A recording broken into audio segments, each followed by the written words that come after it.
So my background is inspired by the MaXXXine trailer, because it's the Oh yeah. 80s and my name. And I was like, MaXXXine has three X's in the middle. And I was like, oh, I'll do that too. But I was like, oh, wait, no, I'm not doing that to my name. Oh. Because what would it be, Aid? Oh, oh, oh. Exactly. That's I was so like, great. never We're good. mind. I think we're good.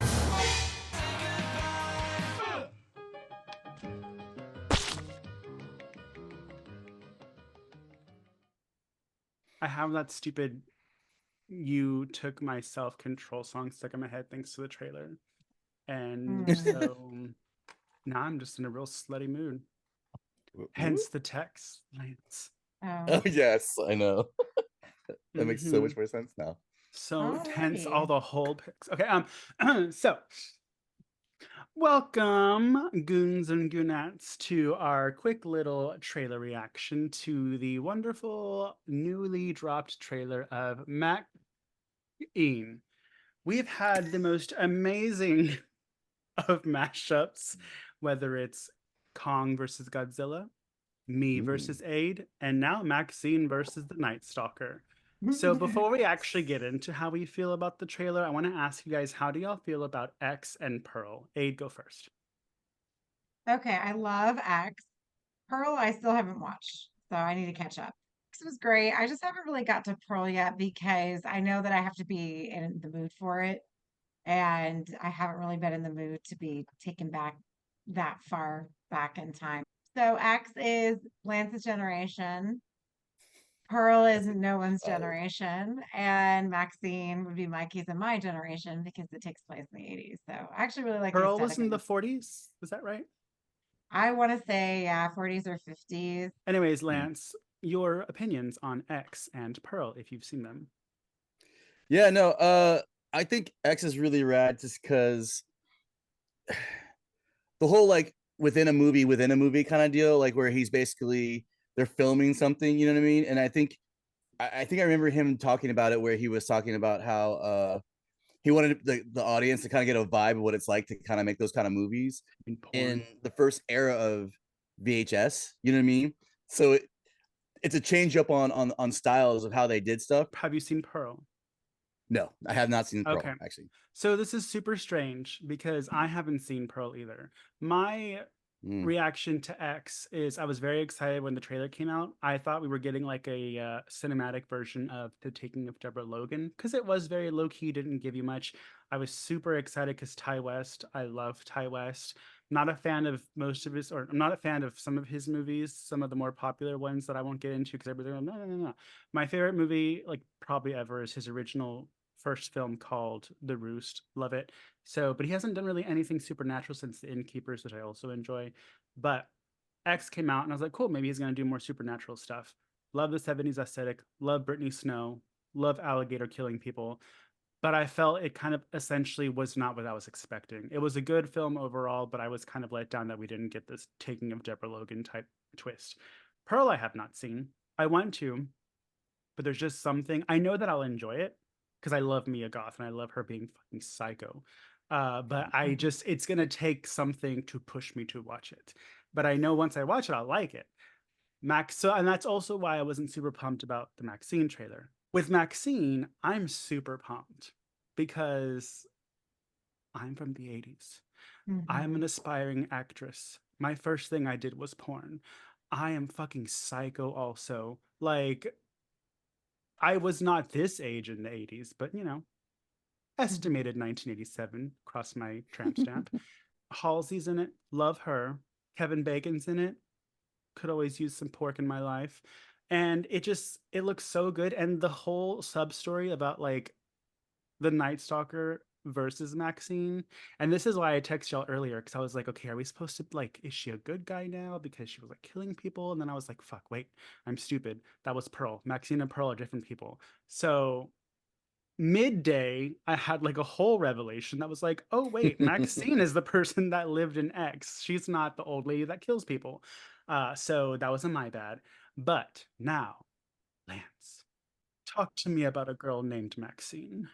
I like it. I mean, man, it looks beautiful and like and like 80s.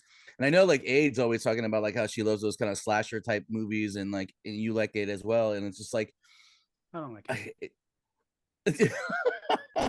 She's not even paying attention. Uh, No, she knows what you meant, but she didn't see. We know you for so long. We know what you mean. We don't actually register what you say. So that's where the Mm. confusion lies. No, but like it's really good. I mean, it just looks beautifully done. I kind of like the idea that it has kind of a vibe like Son of Sam, kind of that kind of vibe. Like there's a story going on, but there's the sub story going on, like in a real sense of it. So it's kind of like that kind of thing where it's really cool in that way. I just think it's kind of cool that you almost don't know what the scenario is. Is she still having to watch out for her life, or is she the one slowly taking people out? You know what I mean? What side is she on? And I think that attracts me to wanting to see it more and more. yeah, it looks. I think it looks great. I don't know where they're gonna come, where they're gonna go with this. I guess because with Maxine, we know that her character is a little unhinged. We got that from part one because even though she is technically an ex, the final girl, she's not the final girl because she wants to save people or anything of that nature. She's basically just looking out for herself, right? And so I think it's going to be the same premise here. I don't know if it's going to be exactly the same premise, and I hope that it isn't. I hope it's a little bit different from like maybe she has some sort of unhinged moment as well. Because if they do the same kind of premise as X, it's just basically moving X into the 80s. And while she's still not I get that. trying to do porn this time around. I love that she's starting off with a horror film, and in the trailer they even mentioned that so many actors and actresses have gotten their start from horror, which our next episode we can touch on that as well. And most of the movies that we talk about like has someone in it that wasn't anybody back then, but now they are. Gives me a little bit vibes of like I'm saying vibes. I listened to the last episode and I was Oh like, my vibes, vibes, vibes. God. That's all Lance says. I Anyways, know. so it gives me kind of what they did with Once Upon a Time in Hollywood. Is that what it's called? The Hmm. Quentin Tarantino movie where they take real life situations involving a serial killer and they kind of fictionalize some things that happen in Mm, it. Because obviously, this was not the Night Stalker was not going after a girl named Maxine in the 80s. Like this is Hmm. fiction. Yeah, Um, he was actually going after children and well, actually, interesting whatnot. story. So. My friend's mom lived in Los Angeles and whenever this happened. And in high school, she went to school with something Ramirez. I forgot his real name, Robert Ramirez. Um, and I might have told this story already on the podcast. But anyways, he asked her to prom and she said no. So she could have been killed. But Oh my anyways, God. I uh mean, aside from his teeth, he wasn't a bad looking guy, so I think that's why people yeah.